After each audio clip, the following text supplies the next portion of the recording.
What's up guys, welcome back to Wall Street Millennial. On this channel, we cover everything related to stocks and investing. Today we're doing a video about the rise, fall, and resurrection of Playboy. Founded by Hugh Hefner, Playboy came to dominate popular culture from the 1960s through the 1980s. At its peak in 1971, they had a circulation rate in excess of 7 million, with over a quarter of male college students in the United States subscribing. They opened up Playboy clubs across the country and licensed the brand for clothing and other consumer goods. The eye-popping success of Playboy up until the 80s enriched Hugh Hefner to the tune of hundreds of millions of dollars. He used this money to fund a lavish lifestyle, even buying a private jet featuring the iconic Playboy bunny logo. But the success was short-lived. After peaking in 1972, circulation fell precipitously, falling to a pitiful 200,000 in 2018. The print version of the magazine was suspended in early 2020, and the once popular Playboy clubs have long since been shut down. In this video, we'll go over how Hugh Hefner built Playboy into the world's most successful adult entertainment empire, and how it all came crumbling down. In 1952, a young man by the name of Hugh Hefner quit his dead-end job as a low-level copywriter for Esquire magazine to start his own business.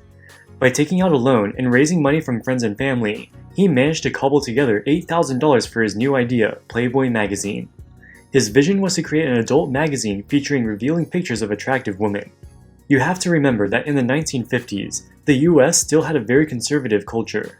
Making an adult magazine was a revolutionary idea. For his first magazine, he found some nude photo shoots of actress Marilyn Monroe, which she did under a pseudonym. She never consented to have her photos being used, nor did she receive any compensation from Playboy.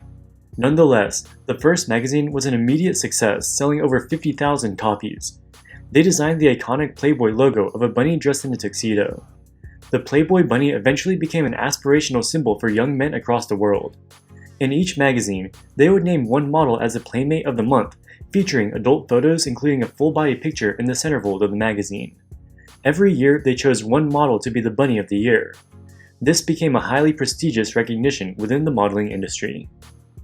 In addition to publishing pictures of models, they also published articles giving social and political commentary. Hefner was very progressive for his time. He allowed homosexual fiction stories to be published in magazines when they were rejected by the more mainstream publications.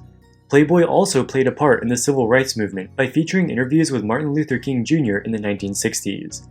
As the brand grew, Hefner expanded it beyond the magazine. He opened up Playboy clubs. The clubs served food and alcohol, with waitresses dressed in revealing bunny costumes. Hefner's empire peaked in the 1970s when the magazine was circulating at 7 million copies per month and generated $12 million of annual profits. This translates to more than $60 million today, adjusted for inflation. It seemed that Hefner had created a revolution and now stood at the pinnacle of the adult entertainment industry. However, all good things must come to an end. In the late 70s, a second-wave feminist movement was starting to gain steam across the US. Many women looked unfavorably on the Playboy clubs, forcing their waitresses to wear revealing bunny costumes. They viewed this as objectifying women. Some feminists even went so far as to protest at Playboy bunny interview locations. These protests caused sentiment to turn negative, decreasing viewership of Playboy magazine. It also decreased interest in the Playboy clubs, as many people didn't want to be associated with Playboy anymore for fears of being labeled misogynistic. At the same time that the adult magazine market was facing headwinds, new entrants into the market made things even worse. Throughout the 50s and 60s, Playboy was a near monopoly and dominated the market as a first mover. But by the 70s, credible competitors including Penthouse magazine started taking share. By the early 2000s, Playboy's circulation was almost cut in half to just 3 million copies per month. But the worst was still yet to come. The feminist movement did not represent an existential threat to the industry, and new competition is something every successful business should expect. But Playboy was about to face a much more serious threat, which would bring the once great empire to the brink of bankruptcy. With the rise of the internet, many people realized that online video streaming is a much preferable way to distribute adult content. Platforms such as The Hub invested heavily in developing talent and offered a far superior value proposition to consumers. There's an almost unlimited supply of free adult content online, so there's really no need to pay for Playboy magazines. Similar to how Netflix made Blockbuster obsolete, online adult sites made Playboy obsolete. In 2005, they were still scraping by, selling about 3 million copies per month. But the Great Recession was the final nail in the coffin. With people's home equity evaporating, stock portfolios free-falling, and job security diminished, they looked for ways to cut back on their discretionary spending. In many people's personal budgets, their Playboy magazine subscription was the first item on the chopping block. They were completely discretionary as their young male reader base could easily switch to free adult content online. By 2010, circulation was again cut in half to 1.6 million. Creating magazines is mostly a fixed-cost business.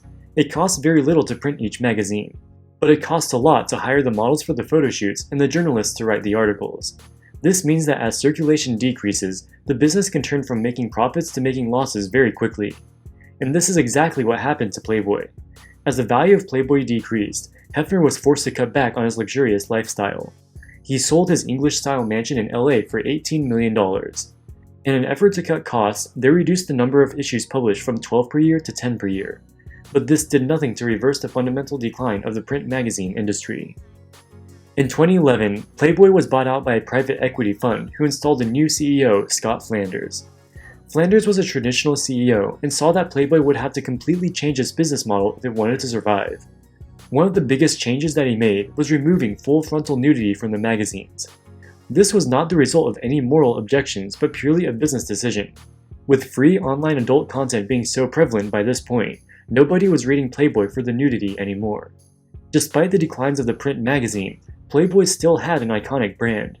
They shifted their focus towards licensing deals, whereby clothing manufacturers would pay royalties to use the bunny logo. Playboy branded clothing became surprisingly popular in China, despite the fact that the magazine is not allowed to circulate there. Many consumers view it as an aspirational brand which allows their branded merchandise to sell for a premium. The decision to end nudity was in large part motivated by protecting the Chinese licensing business, which made up roughly 40% of the company's revenue at the time. China has strict regulations banning adult print and video content. Removing Playboy's association with nudity reduced the risk of regulatory issues in the country. In March of 2020, Playboy officially ended circulation of their print magazine. But this did not mark the end of their business. They still make tens of millions of dollars per year from brand licensing royalties. In early 2021, they went public via a SPAC and currently have a market capitalization within striking distance of $1 billion. Over the years, Playboy has accumulated millions of pieces of art. In addition to the magazine covers and model photo shoots, they also have art pieces made by the likes of Pablo Picasso and Andy Warhol. They plan to monetize this art collection by selling them as digital non-fungible tokens, or NFTs. Here's Playboy's current CEO, John Cohn, explaining the company's new NFT strategy. Probably on most people's minds, which is what kind of art are you looking at putting into these NFTs? Are they the naked women? It goes well beyond that. We have a catalog that has over 10 million pieces in it. It's from some of the most phenomenal photography over the last 70 years to interviews with Steve Jobs, MLK, Malcolm X, Jimmy Carter, to unbelievable editorial. And on top of that, we have a 5,000-piece art collection. Warhol, Leroy Neiman, Salvador Dali's, Matisse's. And so we're really excited about the opportunity, both on a global basis as well as domestically. I mean, really, it's such a transformation for you and for the company from what we used to think of, clearly, from what I referenced, but also just as a magazine company, which you no longer are. You went public via SPAC recently after being taken private by PE. What is your mission now? How does this NFT thing fit into your overall goal, into your new business strategy? Well, look, I believe we've always been a lifestyle brand. This company was in casinos. It was in nightclubs. The first product the company ever came out with was a pair of cufflinks. Today, consumers spend over $3 billion buying our products in over 180 countries. And so NFTs represent a really interesting opportunity for us to create a long-lasting new revenue stream, not only monetizing the initial sale, but monetizing every subsequent sale thereafter.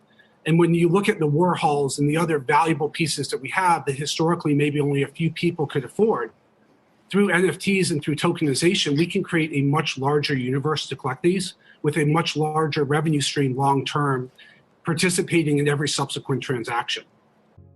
NFTs are digital products which are sold and verified, usually on the Ethereum blockchain. The idea is that if you own the rights to the NFT, this can be verified such that you can claim to be the sole owner of the piece of artwork or whatever is attached to the NFT. They plan to make a new revenue stream by selling their art catalog to the public in the form of NFTs. According to CoinRanking.com, The total trading volume of all NFT tokens was $72 million in the month of August. Once Playboy starts selling its NFTs, it's possible that they could expand the market. How much demand there will be for their NFTs is difficult to predict. It could be a huge revenue-generating opportunity for them, but it could also be a massive flop. We'll just have to wait and see once they start trading. Regardless of how the NFTs do, Playboy is still an iconic brand, and consumers across the globe spend billions of dollars on Playboy-branded products every year. Even though the magazine has been discontinued, Hugh Hefner's legacy as America's greatest Playboy will be with us for decades. Alright guys, that wraps it up for this video.